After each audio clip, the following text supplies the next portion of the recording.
Right, so Piers Morgan, of course, dominated the story of phone hacking yesterday, but all the judgment ultimately said about him was that he had to have known, and as my video yesterday on this covered, there's ample evidence that seems to back that up.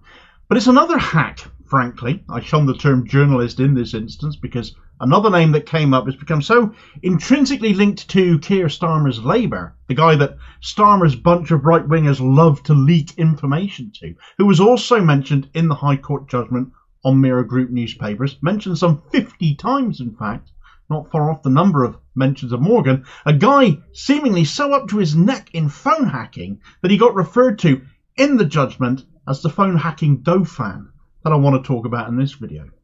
Not only that, but he has been involved also in the attacks on Jeremy Corbyn and the continued weaponisation of antisemitism after he left the Mirror and went to work for the Jewish Chronicle and Jewish News. You may not have heard of him, he might be infamous to you, but we really do need to talk about Starmer's Labour's ongoing close relationship with Lee Harpin following this judgment. Right, so Lee Harpin, my God, where do you start with this guy? Well, let's start with the Mirror court case and where he fits into this story. Harpin worked for the Mirror once upon a time. In fact, at one point or other, he worked for all three Mirror Group newspaper titles, including being a one-time head of news at the People. There are a number of examples where Harpin is referred to in the High Court Judgement, cursorily as being involved in some other examples of what the judgment refers to as a UIG, which stands for Unauthorised Information Gathering, and VMI, which stands for Voicemail Interception. But to sum up Harpin's role in things whilst he was at Mirror Group newspapers, here are some of the things that the judgment specifically said about him. Lee Harpin. The majority of his payments from MGN, Mirror Group newspapers, from 2003 to 2005 are likely to have been in respect of UIG. So the judgment decided that the majority of what Harpin was being paid to do at this time was in respect of unauthorised information gathering. The inference as part of this judgment is that that means phone hacking. Lee Harpin, the dauphin of hacking, was senior news editor and then deputy news editor and head of news over the High Court approved judgment Various versus MGN, page 81, period 2005 to 2012. Dauphin of hacking, that's quite a title to win, isn't it? Documents disclosed by MGN show that Lee Harpin, news desk, commissioned ELI on the 15th of April 2005 in relation to A. Gibson, and that his extension, 3206, then called Ms. Gibson's mobile phone 29 times between the 19th and 23rd of April 2005, after the publicity of the News of the World deal, but before its article was published. I agree with the claimants that the obvious inference here is that Mr. Harpin was hacking Ms. Gibson's mobile phone in order to obtain a story before the News of the World published. Abby Gibson, for context, was at this time the nanny employed by David and Victoria Beckham. The final judgment on Harpin's role at the Mirror given is the obvious inference is that as a stringer, Mr. Harpin continued to hack phones and do other UIG as he did before then and afterwards at the People. I am satisfied that the majority of his payments from MGN are likely to have been in respect of UIG. The fact that the odd tip or story can be identified which might have a legitimate source does not detract from this conclusion. Harpin is mentioned a total of 50 times in the judgment. The judgment in its entirety is available on the judiciary.uk website to read, 386 pages of it if you are so inclined. This certainly paints a picture of Lee Harpin and the sort of cough journalist that he is. Adding further distaste to his involvement here, though, are the additional allegations that he actually later tried to blackmail the Mirror over the phone hacking it would certainly appear, was in no small part involved in.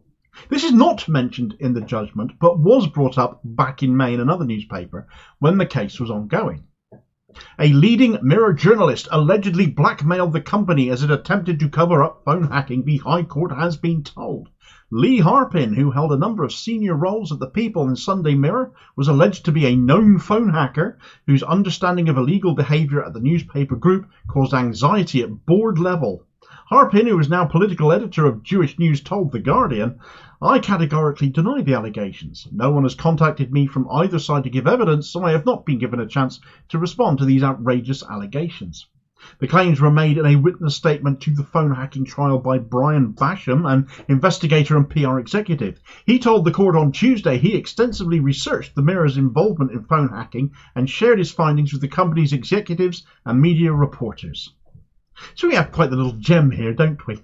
Since this, certainly in more recent times, though, Harpin has become synonymous with right-wing Jewish publications, the Jewish Chronicle and Jewish News, where Harpin very much is today.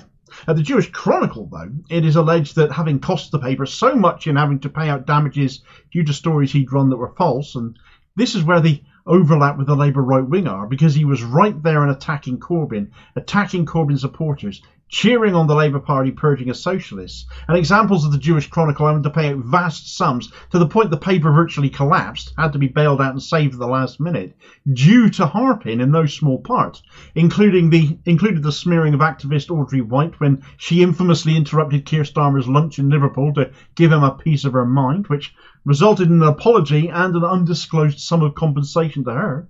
And in another story titled Hampstead and Kilburn Labour Chair Thanks Ex-Member Who Was Expelled for Sickening Comments About Jews, Ipso, toothless marking their own homework never rules against their own publications, Ipso actually ended up ruling against the Jewish Chronicle, because this story, a Harpin story, a claim against a Labour member being purged being based on anti-Semitic comments, but was built on no evidence whatsoever. It was completely made up. Now, the anti-Semitism scam was spread by many media outlets. Many different journalists jumped on this bandwagon. But here we're seeing a couple of examples where Harpin particularly is linked to the Labour right and pushing stories to benefit what Starmer and co were doing, still are doing, and it's far from the only time the close relationship between the Labour Party as it is now and Lee Harpin has come up in discussion. People able to point out these links. One particular thorn in the side of Harpin in their coverage of what he gets up to is Squawk Box. Harpin absolutely hates them, and they've probably covered Harpin's antics over the years more closely than anyone else.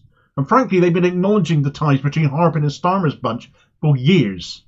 One of the most blatant examples of the Labour right using Harpin as their go-to leak into the media, particularly onto social media, came up back in December 2020. Starmer not even in the top job a year by this point, you'll note, and the relationship is no less diminished now. So this has been happening for years. This was back at a point where Starmer, having already shown his true colours, was facing numerous votes of no confidence in him and his General Secretary sidekick David Evans, along with solidarity motions being passed with Jeremy Corbyn. So these votes were being ruled out of order on the basis of being vexatious because, God forbid, democracy get in the way of Starmer and co doing what they like. The incident here happened in Shadow Foreign Secretary David Lammy's backyard of Tottenham, where the chair of Tottenham CLP had been suspended due to allowing such a no-confidence vote to go ahead. Harpin had this information leaked to him before the Tottenham chair had been informed of his own suspension. The chair was not told until after 6:30 p.m. of his suspension on the 3rd of December 2020. Yet Harpin had tweeted out a full 10 minutes earlier, breaking, hearing that the chair of Tottenham Labour Party, Nick Rogers, has been suspended after defying leadership and regional officials by allowing pro-Corbyn motions at Wednesday's meeting. Jewish members left meeting in disgust at chair's conduct.